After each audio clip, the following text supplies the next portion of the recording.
Berapa banyak koleksi buku Bapak yang ciptaan Bapak sendiri? Saya sendiri nggak tahu berapa sudah saya melihat buku dan nggak pernah ingat. Karena orang kadang-kadang mengingatkan saya kan, ada kadang-kadang mengatakan jumlahnya itu sudah ada 120, ada mengatakan 150 biji judul buku yang saya itu saya nggak pernah ingat gitu kan.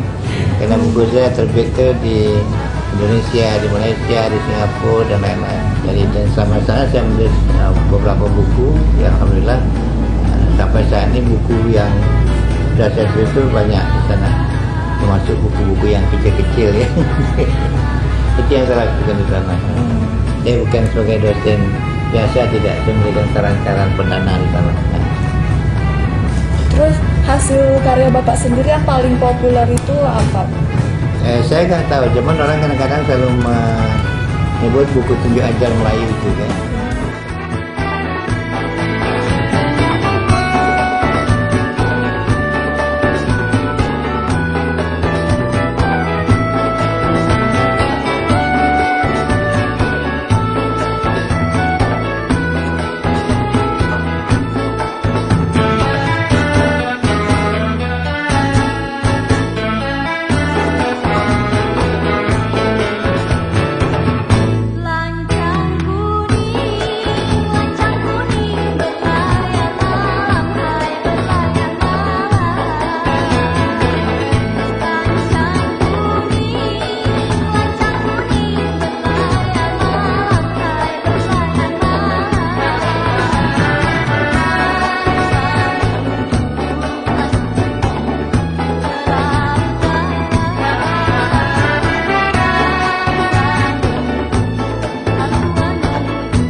Saya menulis ini kan dengan melalui pengalaman empiris ya.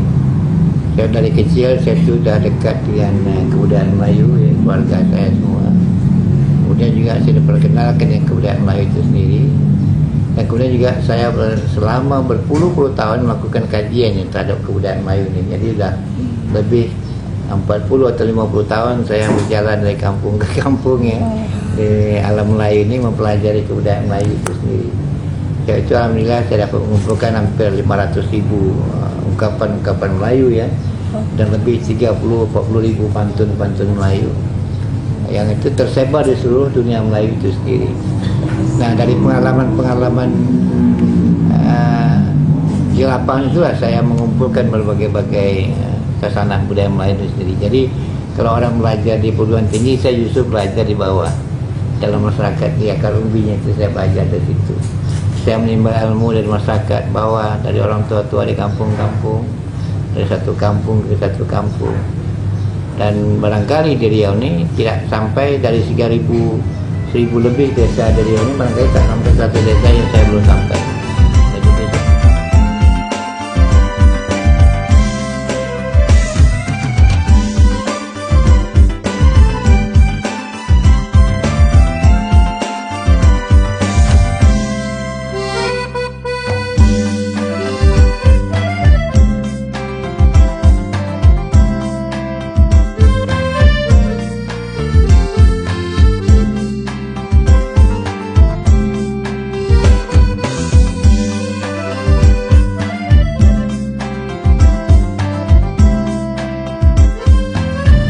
Dulu saya melihat pakai mesin tip biasa itu kan, ini kadang-kadang jarinya keras nih semua kan pakai mesin tip.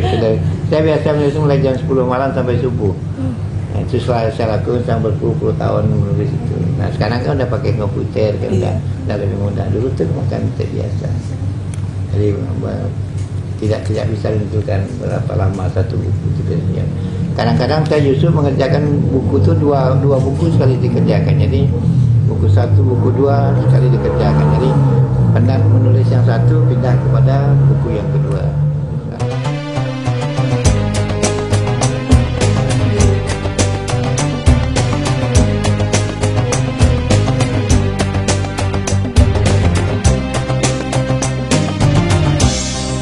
Terkuat indah alam membentang di rantau bumi Sri Gemilang, Pulau Cawan, aduhai negeri mana, pantai Solo berbilang pesona. Ada bermacam-macam pantun kan? Ada pantun kelakar, ada pantun nasihat, ada pantun adat kan? Artinya di pantun kelakar kita juga bagus. Kenapa itu kita angkat menjadi pantun kelakar, ya kan? Jadi kita tidak bisa membuat pantun tanpa ada kaidah-kaidah pantun gitu. Nah kalau itu terbiasa, generasi muda terus mengucap-ucapkan pantun yang tidak ada kaidahnya itu, nanti kita anggap itu yang paling tepat, padahal itu salah sekali. Jadi artinya membuatlah pantun sesuai dengan kaidah yang dibilang ayah tadi, ada sampirannya, ada isinya, sehingga dia nyatu kan. Saya ada satu yang dibilang, kalau saya selalu ingat pantun yang paling Pak Teras bilang sama kita, sering nasihati kita tuh, ada satu pantun yang isinya saling keterkait tuh dan nasihatnya bagus. Misalnya kata Pak Tenas dulu, pisang emas bawa belayar. Saya bisa teruskan. Masak sebiji di dalam peti. Terus dibawa mati. Jadi mulai dari isi dan sampiran tuh kena sekali, ya kan? Enak kan nyebutnya kan? Ikan sepat ikan gabus itu habis selesai cerita. Saya dengar banyak pejabat-pejabat sekarang, kebetulan saya juga di pemerintah kan. Itu saya yang tulang kritik. Jadi kalau saya ada acara di pemerintahan, itu mereka pasti tanya, tuh ada Pak Boy belakang tanya dulu pantun benar-benar.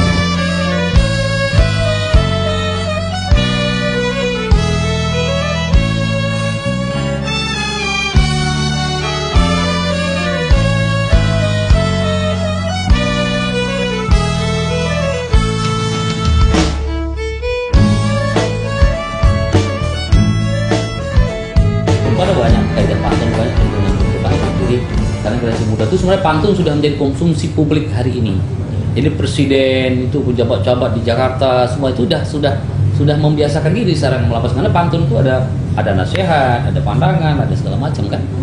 Dulu orang-orang dulu ya dengan bidal, dengan kiasan. Kita dulu kan kalau mau nyinggung orang itu, kan nasihat orang itu kan tidak dengan langsung mulut langsung gitu, tapi dengan pantun, dengan bermacam-macam. Jadi orang dulu tuh lebih santun lagi dia. Tapi ke dalam kalau dia nasihat itu kita ke dalam, melekatnya lama, ya kan? Ya, sekarang ini nggak bisa. Ya, itu yang perlu begitu perlu diwariskan. Baca buku-buku banyak, referensi banyak sekali, ya kan? Terus kalau ditanya kenapa ayah banyak dapat penghargaan segala macam, itu mungkin sebagai orang tua kita, beliau mungkin tidak ingat lagi ya. Tapi biar adik-adik ketahui bahwa begitulah beliau. Artinya beliau bekerja dengan ikhlas, dengan apa yang ada dengan diri beliau. Beliau itu ingin mewariskan itu kepada kita semua. Beliau tidak pernah memandang ada ukuran apa di balik apa yang telah beliau buatkan. Yang penting beliau berbakti, mengabdi untuk negeri ini dalam tatanan budaya, bukan hanya di Riau tapi di kawasan-kawasan serumpun. Jadi artinya mudah-mudahan adik-adik juga memahami, jangan kalian anggap nanti budaya itu hal-hal yang tidak memberikan kontribusi. Jadi kalau kalian membuat satu matriknya matematis hitung-hitungnya, justru mohon maaf ya, kalau kita lihat dari aspek lain, justru kalau kita sebagai pensarah kebudayaan, kita sebagai orang yang itu juga punya nilai-nilai value yang tersendiri gitu. Jadi namun bukan itu salah satu barometernya. Yang paling penting warisan nilai-nilai budaya ini betul-betul sampai kepada generasi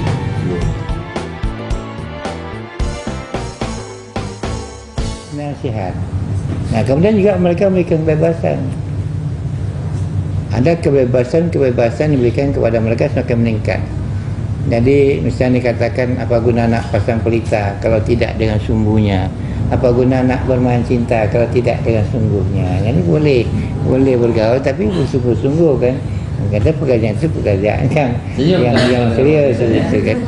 Jadi berbagai-bagai variasi pantun itu sendiri, dan itu jadikan tunjuk ajar di dalam budaya Melayu.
Kalau negara-negara yang pernah dikunjungi apa aja tuh Pak?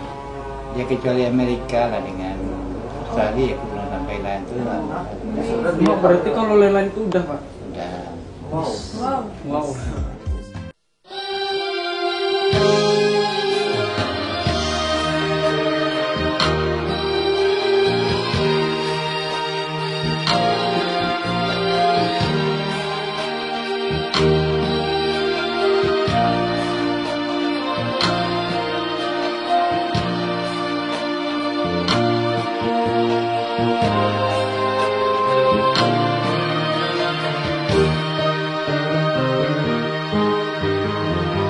Tuai pagi antara masa, esok jangan layu-layuan. Intai kami antara nambah, esok jangan rindu-rinduan.